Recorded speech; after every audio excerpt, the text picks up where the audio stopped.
Hello and welcome to the 80s Movie Podcast. I'm your host, Edward Havens, publisher and editor of FilmJerk.com. Thank you for listening today. If you like what you hear and you haven't done so already, please make sure to rate and review the show on your favorite podcatching source. While a good review and rating won't increase our chances of being found or being a featured podcast on a podcatcher like Apple Podcasts or Spotify, it will potentially help increase the odds of someone who does find the show for the first time thinking that clicking play will be a good time investment for them. And it's something that you can even do while you're listening to this episode. On this episode, we'll be talking baseball, specifically the baseball movies of the 1980s. I had a much different opening for this episode, but the Friday before I was set to record and release it, the owners and players finally came to an agreement to get back to playing. So all that work is gone, and I'm happy that the timing with this episode worked out. Now, movies about baseball weren't new to the decade. We had the Babe Ruth story and Take Me Out to the Ball Game in the 1940s, Damn Yankees and Fear Strikes Out in the 1950s, and three of the best movies about baseball came out in the 1970s. 1973's Bang the Drum Slowly, the movie Robert De Niro made just before he starred as the younger Vito Corleone in The Godfather Part 2, 1976's The Bad News Bears, and the Bingo Long Traveling All-Stars and Motor Kings, also from 1976. And like I did in our episode about Blue Thunder and War Games from last year, I am once again going to recommend you seek out Bingo Long, which is just a wonderful film with Billy D. Williams, James Earl Jones, Stan Shaw, Ted Ross, Mabel King, Ken Foree, and my favorite acting performance from the late great Richard Pryor. It's fun, it's funny, it's a bit serious at times, and it's just a movie that needs to be rediscovered by everyone. There were biopics about baseball players. Some like 1920's Headin' Home or 1950's The Jackie Robinson Story featured the subjects of the movie playing themselves. Headin' Home featured Babe Ruth, if you're asking. Others, like 1942's The Pride of the Yankees or 1953's The Winning Team, featured Hollywood stars playing real-life ballplayers. The Winning Team, in case you missed it, starred Ronald Reagan as Hall of Fame pitcher Grover Cleveland Alexander. But after nearly 4 dozen baseball-themed movies made between 1898's The Ball Game and 1958's Damn Yankees, there would be only one baseball movie made over the course of the next 15 years. A little piece of fluff from 1962 called Safe at Home, which featured Mickey Mantle and Roger Maris, playing themselves in a comedy made right after Maris had his record-breaking 61 home run season. But thanks to the success of The Bad News Bears and its sequels, 1977's The Bad News Bears in Breaking Training and 1978's The Bad News Bears Go to Japan, baseball was back on the big screen. And on the small screen, too. 5 of the 11 baseball movies made and released during the 1970s were made for TV movies. And in the 1980s, that trend would continue. Now, for this episode, we'll be glossing over most of the made-for-TV baseball movies, unless we get to talk about John Ritter, like we will with the first baseball movie of the decade. The Comeback Kid was an ABC TV movie that was made during one of Ritter's breaks from filming his hit ABC TV sitcom Three's Company. I don't want to say it was a more dramatic role for Ritter than viewers were used to, either on Three's Company or the movie Hero at Large, the superhero romantic comedy featuring Ritter and Ann Archer, which had been a minor success when it had been released in the theaters 2 months before this movie aired in early April of 1980. The film was a romantic comedy sports film where Ritter plays a lifelong minor leaguer who quits the game and becomes a coach for a group of underprivileged kids. His character finds love with Susan Day, 6 years out from having played Lori Partridge on The Partridge Family, and 6 years away from finding a new level of success on LA Law. But then one of the kids on the team gets hit by a car and dies, which isn't really that funny. But it does bring the coach and his remaining players closer together. Gen Xers like myself will recognize a number of the people in the movie. Doug McKeon, who would go directly from making this into shooting on Golden Pond. James Gregory, the curmudgeonly Inspector Luger on Barney Miller. Jeremy Licht from the Hogan family. Michael Lembeck, who would play Julie's husband Max on One Day at a Time, Kim Fields from The Facts of Life, and you wouldn't know it at the time, but this would feature Patrick Swayze in one of his biggest roles to date. It's exactly the treacly pabulum one would expect from a television network trying to shoot a cheap, socially conscious quickie with one of their biggest stars while he had a small hole in his schedule. But if you loved John Ritter, and seriously, who didn't love John Ritter, it's worth a watch. 1981 would see two baseball movies. One, Only the Ball Was White, was a short documentary made by the Chicago PBS station WTTW about the players of the Negro League who for many years were denied the ability to play in the major leagues. Narrated by Paul Winfield, the documentary featured interviews with several of the Negro players' greatest players, including Ray Campanella, Buck Leonard, Don Newcombe, Ted Paige, and Satchel Paige. And speaking of Satchel Paige, he would be the subject of 1981's other baseball movie, the ABC TV movie Don't Look Back, featuring Louis Gossett Jr. as the future Hall of Fame pitcher, Clifton Davis and Ernie Barnes as his 1932 Homestead Gray teammates Cool Papa Bell and Josh Gibson, Blazing Saddles star Cleavon Little as a fellow player simply named Rabbit, and Ozzie Davis as an old-time star of the Negro Leagues who's been reduced to being a rooming house dishwasher in his post-playing life. It's a bit heavy-handed, and it's cast as far better than the movie they're given to perform in. But if you know nothing about Satchel Paige before it, at least you know who he was after watching it. 1982 was bereft of any baseball movies, but 1983 would have two mostly forgettable entries, one each from movie theaters and from television. The feature film was called Blue Skies Again from Warner Brothers, and it was the kind of trash that could ruin a young star's career. Harry Hamlin stars as the owner of a minor league baseball team in Denver, who is convinced to give a female softball player a chance to try out for the team because the owner has the hots for the softball player's personal manager. Again, if you're of a certain age, you'll recognize a number of the stars of the film, including Mimi Rogers, who would be making her film debut here, but would be better known in a few years as the first Mrs. Tom Cruise, Kenneth McMillan, a veteran character actor in such movies as Serpico and Dog Day Afternoon, and Dana Eklar from the 1974 Best Picture winner The Sting. And you wouldn't know it at the time, but this would also be the biggest role to date for a young actor named Andy Garcia. But for Robin Bartow, who plays the softball player looking to become the first professional female baseball player, she would never be seen in anything ever again. The film would open in 7 theaters in Miami, near where it was shot in Fort Lauderdale, and on 10 screens in Denver, where the fictional Devils team was based, on April 29, 1983. But it would be gone from all 17 screens after 2 weeks, and less than $60,000 in tickets sold. Warner's would give it a second chance with a 10-screen release in New York City on July 29th, but the movie would get pummeled by the local press and gross barely $10,000 in 3 days from those 15 screens. At one theater, the 34th Street East, its $900 weekend gross was 1/10 what the Twilight Zone movie had made in its 6th week at the theater the previous weekend. Warner's would quickly pull the film and get their next release, Risky Business, a few extra screens.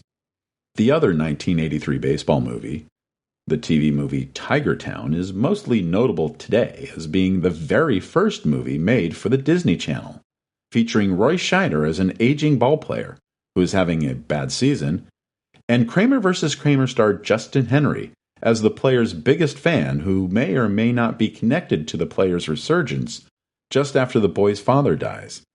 It's not a great movie, but kids should enjoy it, and you might enjoy it too.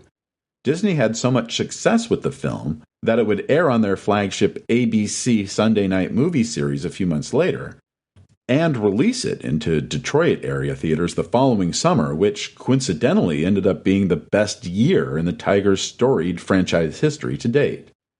Now, there was only one baseball movie in all of 1984, but darn it if it wasn't one of the greatest movies about baseball ever made. The Natural.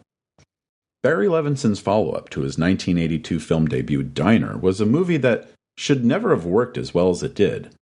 The novel from which it was based on had been published in 1952, and scores of producers had spent 30 years trying to make it. Levinson was best known as being a comedy writer at the time, having helped to write two of Mel Brooks's better movies of the 1970s, Silent Movie and High Anxiety, or as the writer of comedic dramas like Norman Jewison's 1979 courthouse dramedy and Justice for All. The star of the movie, 48-year-old Robert Redford, would be playing both a 19-year-old and a 35-year-old version of his character, Roy Hobbs. And its memorable score would be created by Randy Newman, a singer and songwriter at the time best known for his satirical song Short People, who had only written two other movie scores before, one of which was partially based on adaptations of century-old piano songs. But what did make the movie work so beautifully was the camera work of cinematographer Caleb Deschanel. The natural lighting, the scene of Iris standing up in the stands, her white hat and dress illuminated by the sun hitting her just so from outside the stadium. Roy Hobbs jogging the bases in the near dark of the stadium after hitting the home run that exploded one of the light towers on the roof, with sparks falling to the ground behind him. The darkness of the judge's office with wisps of light peeking through from behind the blinds.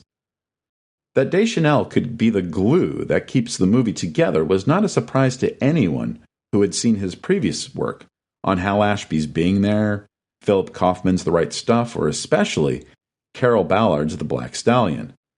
And it would be Deschanel's work on the first baseball movie of 1985 that would be one of the few things interesting about that movie. Because The Slugger's Wife should have been a better movie thanks to its pedigree. Its director, Hal Ashby, had made 6 of the best movies of the 1970s back-to-back. Harold and Maude, The Last Detail, Shampoo, Bound for Glory, Coming Home, and Being There. Between those 6 movies, there were 23 Academy Award nominations, including 2 Best Picture nominations, and 6 wins. But by 1985, he was on a losing streak. 2 expensive projects, 1981's Second-Hand Hearts and 1982's Looking to Get Out, would be virtually dumped by their studios. And his 1983 Rolling Stone concert movie, Let's Spend the Night Together, was an out-of-character misstep. This film's writer, Neil Simon, was one of the most famous playwrights and screenwriters to have ever worked. For most of the 1960s and 1970s, Simon would write a new play for Broadway, which would open to great acclaim and ticket sales, then adapt the show into a screenplay, which would get made into a movie that would open to great acclaim and ticket sales, and writing and releasing a new play while the movie version of the previous play was being filmed. From The Odd Couple in 1968 to Chapter 2 in 1979, practically every movie Simon wrote was a critical success, a box office success, and an award favorite. The Odd Couple, Plaza Suite, The Sunshine Boys, California Suite, Chapter 2. Occasionally, this cycle would get interrupted when Simon wrote an original screenplay, which would also open to critical, box office, and award success. Murder by Death, The Goodbye Girl, The Cheap Detective. The formula worked so well that there was a pattern for years. Ray Stark would produce, Neil Simon would write the screenplay, and either Herbert Ross or Robert Moore would direct. Ross would direct The Sunshine Boys in 1975, then Moore would direct Murder by Death in 1976. Ross would direct The Goodbye Girl in 1977, then Moore would direct The Cheap Detective in 1978. Ross would direct The California Suite in 1979, then Moore would direct Chapter 2 in 1979. Ross would direct 2 more Neil Simon movies in the 1980s, but as the 1970s turned into the 1980s, the scripts weren't as good and the movies weren't as good. By 1985, the stars signing up for a Neil Simon movie weren't as big as they had been a decade before. Gone were the days of actors like Alan Alda and Michael Caine, Peter Falk and Jane Fonda, Alec Guinness and Madeline Kahn, Jack Lemmon and Walter Matthau, David Niven and Richard Pryor, Peter Sellers or Maggie Smith dropping everything to be in a Neil Simon movie. But then, The Slugger's Wife wasn't a typical Neil Simon story. It would tell the story not about neurotic New Yorkers or cynical entertainment types, but a young baseball player for the Atlanta Braves who falls in love with a singer and whose professional fortunes rise and fall depending on where he is in his relationship with his new bride. Michael O'Keefe, the young star of Caddyshack, who had scored a Best Supporting Actor nomination in 1981 for his work as Robert Duvall's son in The Great Santini, signed on to play the ballplayer, and Rebecca De Mornay, hot off her sizzling star-making role opposite Tom Cruise in Risky Business, would play the singer. Then there's Randy Quaid as one of O'Keefe's teammates and director Martin Ritt as the manager of the team. To call The Slugger's Wife a bomb would be an understatement. It would open on March 29th against the Care Bears movie, Desperately Seeking Susan, King David, The Last Dragon, Police Academy 2, and a re-release of Return of the Jedi.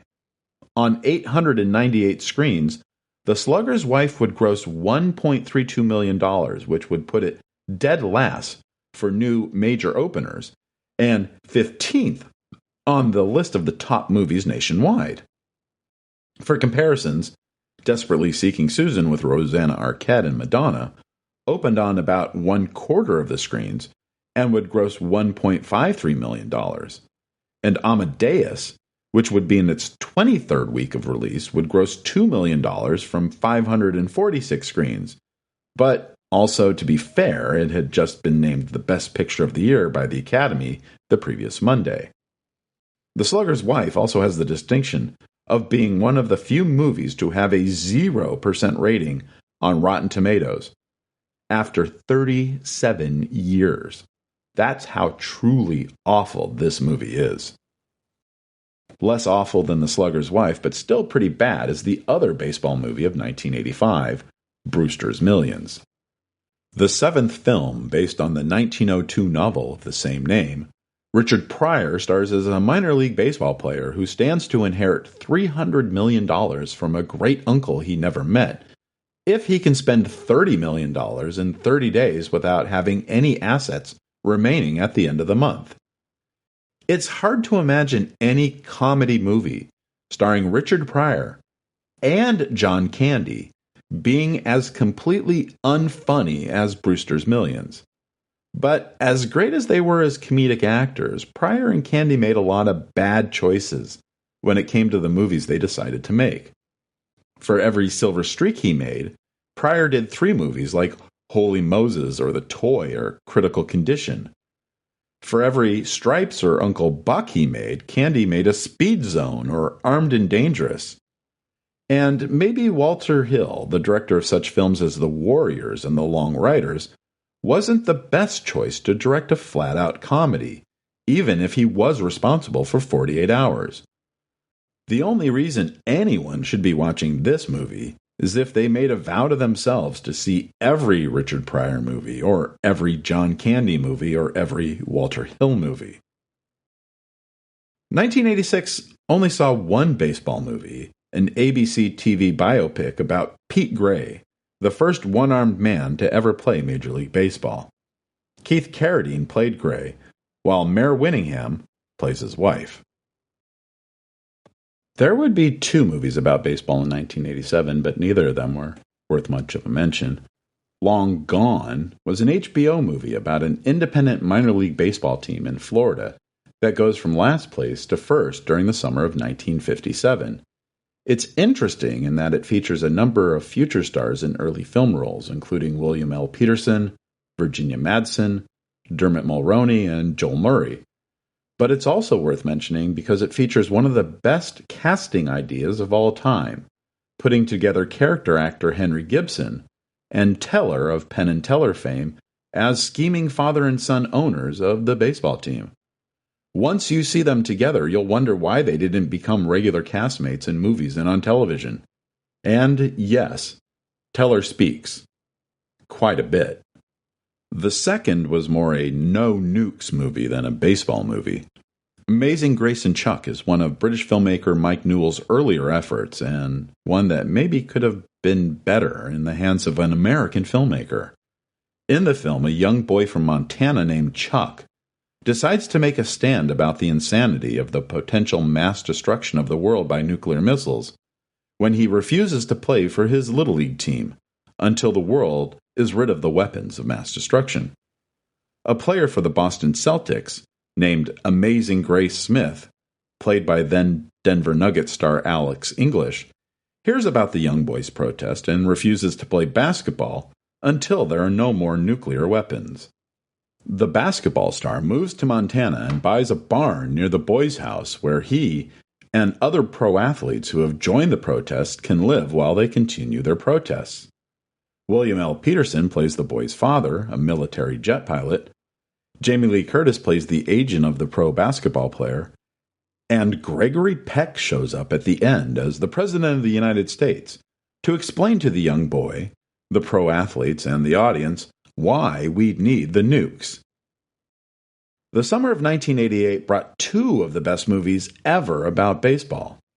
But before we get to those, there was another baseball movie in the early summer of 1988.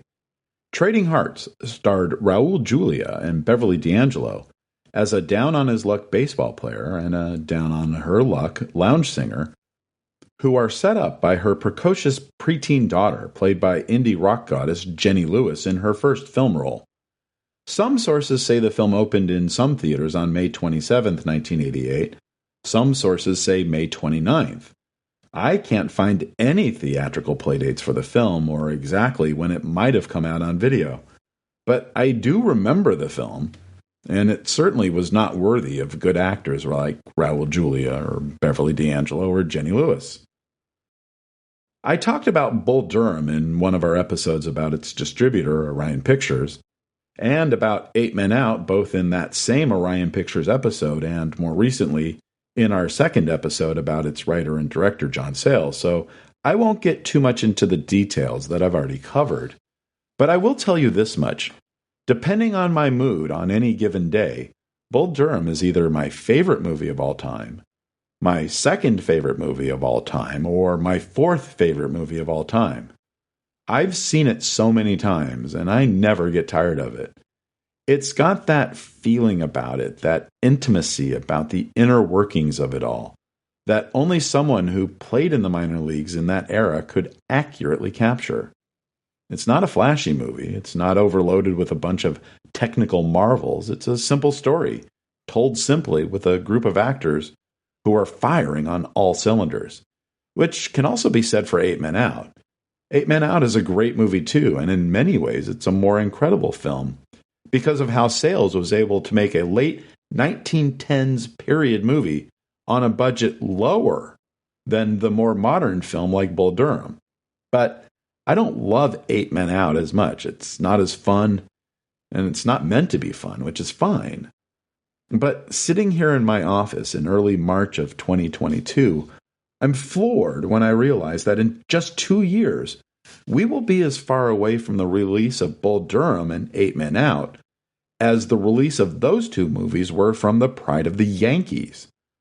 The Pride of the Yankees was ancient in 1988. Bull Durham is not ancient, not even close. It's just one of those weird little things that you don't think about when you're 20, but you constantly think of when you're 54. But there was actually yet another baseball-related movie released in the summer of 1988, just 1 week before Eight Men Out. Stealing Home is a great metaphor for a dramatic movie about a failed baseball player who learns that his childhood sweetheart has committed suicide and has charged him with the responsibility of discharging her ashes, as she believed he would be the only one who would properly know what to do with them. The film has one hell of a cast. Mark Harmon, who never achieved the stardom he was destined to have, stars as a baseball player, and Jodie Foster as his long-lost love. Then there's Harold Ramis in a rare dramatic role, Jonathan Silverman as a younger Harold Ramis, Blair Brown, Richard Jenkins, John Shea, Helen Hunt, and Beth Broderick. But sadly, it's yet another movie where the script and direction are no match for the stellar lineup of talent in front of the camera. In the years since its release, it's allegedly become a cult classic, but I don't think I've ever heard or seen anyone talk about the movie since the late summer of 1988. Mark Harmon claimed in 2006 that people talked to him all the time about the film, which I guess is, or was at one time, possible. I tried to watch it again for research into this episode, but it's not a good film, and it would be mostly forgotten within a couple weeks of its release, thanks to the other Jodie Foster movie from 1988, her Academy Award-winning performance in The Accused, which was released just 6 weeks later. And for some, The Naked Gun qualifies as a baseball movie, thanks to its third-act setting, but it's not really a baseball movie, but I will mention it here because it's a fun and good movie. As we come to the close of the decade, 1989, there'd be two more exceptional movies about baseball, and one not-so-good one that's mostly been forgotten. The first baseball movie of 1989 was David S. Ward's magical comedy, Major League. After the owner of the Cleveland Indians dies, his one-time Vegas showgirl wife makes a series of moves to put together the worst damn team in the sport so she can take advantage of a clause in the team's contract that would allow her to move the team to Miami if the attendance for the entire season fell below 800,000 people. As someone whose family is from Cleveland, who spent summers in the mid-1970s in suburban Cleveland listening to Indians games with his grandpa on the radio every night, and who returns to Cleveland with some regularity to visit family and go to Indians games, I can understand where Mrs. Phelps comes from. My dad, who was born and raised in Cleveland, has often been quoted as saying the best part about being from Cleveland is being far from Cleveland. I can't 100% agree with him, but I also had the luxury of not growing up in Cleveland and only being there for short bursts of time. Mrs. Phelps brings in a ragtag team of misfits, losers, and has-beens who predictably start the season off bad, and things just go worse from there until the team starts to gel together. When the manager of the team discovers Mrs. Phelps' plan, he devises a strategy to motivate the team to become champions. I love Major League as a movie. It hits all the right spots in terms of being a vulgar sports comedy, but it also hits a number of unexpected sweet spots of tenderness and caring. It would, for the most part, introduce us to Wesley Snipes and Rene Russo and Dennis Haysbert. It would give Tom Berenger his best role since Platoon, and give Bob Uecker his best acting role ever. But one of the things that I cherish most about the movie has nothing to do with the movie whatsoever. In April 1989, when the movie was being released, I was a manager in training in Monterey, California for United Artists Cinemas. We ran a number of theaters in the area, including one in Carmel, called the Golden Bough Cinema. The Golden Bough is where Major League had been booked to play in the area, and theaters ran their new movies after closing the night before they opened to make sure the print was built up correctly. And since my theater, a single-screen theater, was not opening a new film that week, I was invited to come watch the movie at the theater. The manager, knowing that I was a movie nerd and a movie theater nerd, gave me a small tour of the small theater until we stopped at a seat in the center in one row, about 2/3 of the way back. "See that seat?" he said, pointing to a seat. "Yes."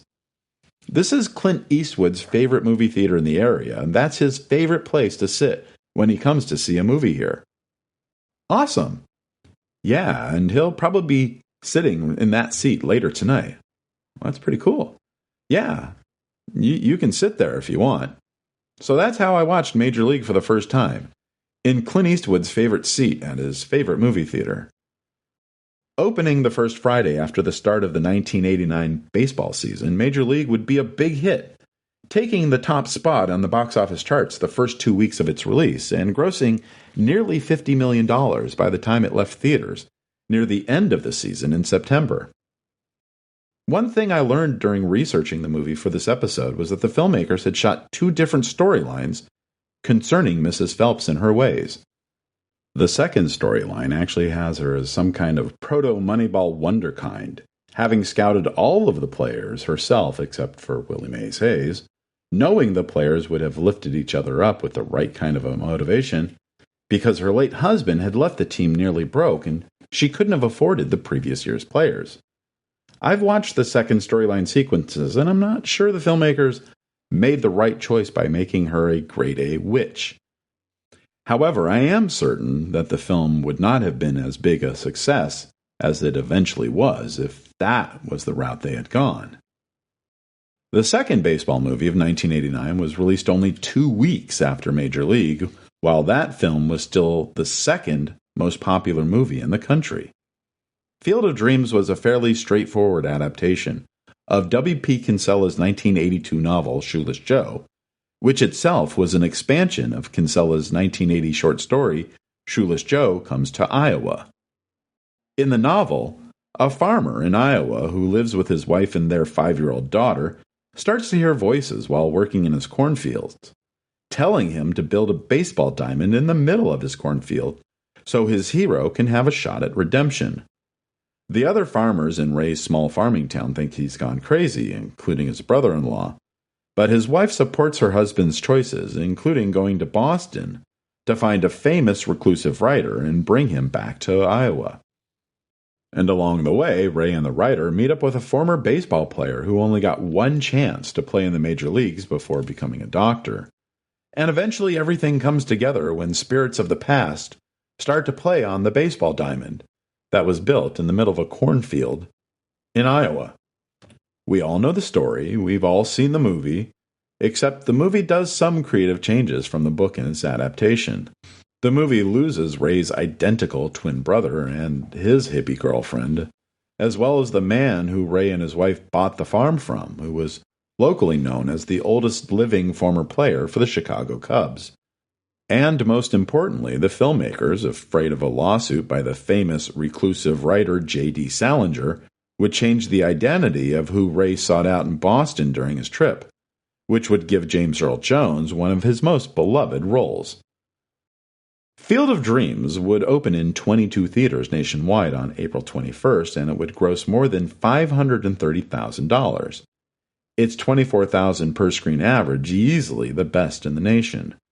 It would enter the top 10 the following week when it expanded to 110 theaters and grossed $1.577 million. It would expand to 633 theaters in week 3 and to 1,028 theaters in week 4 until it reached its widest point of release at 1,100 theaters in week 7.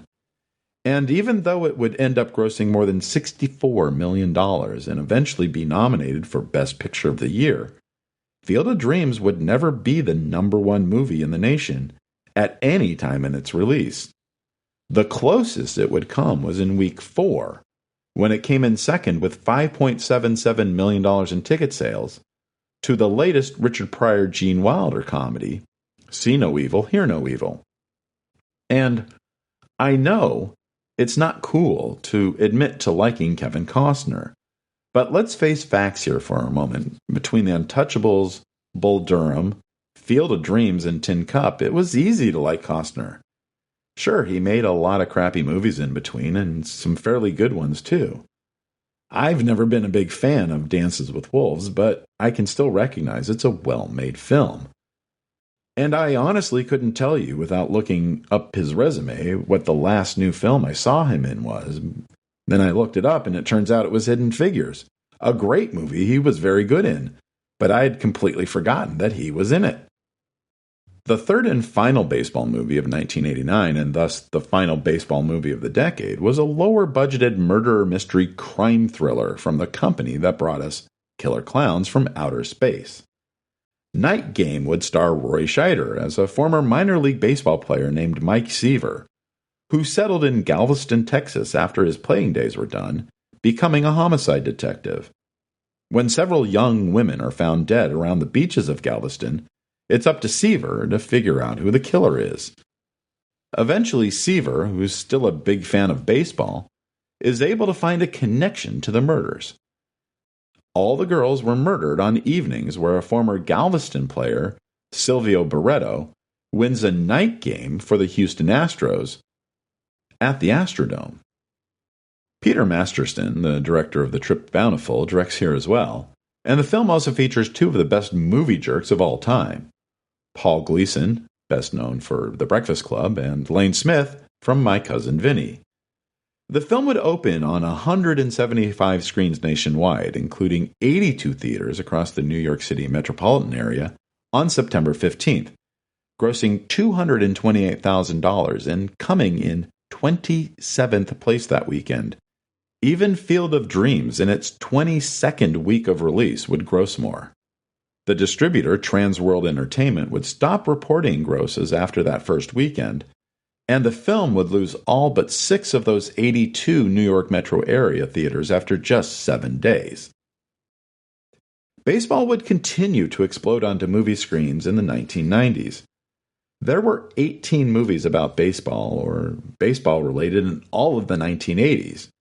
There would be 18 baseball movies in the 1990s just by the end of 1995, and that's not even including the Ken Burns 9-episode, 18-and-a-half-hour PBS documentary about the history of the game that aired in 1994. And there'd be even more movies about baseball in the 2000s and the 2010s. And filmmakers in South Korea and Japan would start to make movies about baseball as well. Thank you for joining us. We'll talk again in 2 weeks when episode 74, the 3D movie craze of the early 1980s, is released. Remember to visit this episode's page on our website at filmjerk.com for extra materials about the movies we covered on this episode. The 80s Movie Podcast has been researched, written, narrated, and edited by Edward Havens for Idiosyncratic Entertainment. Thank you again. Good night.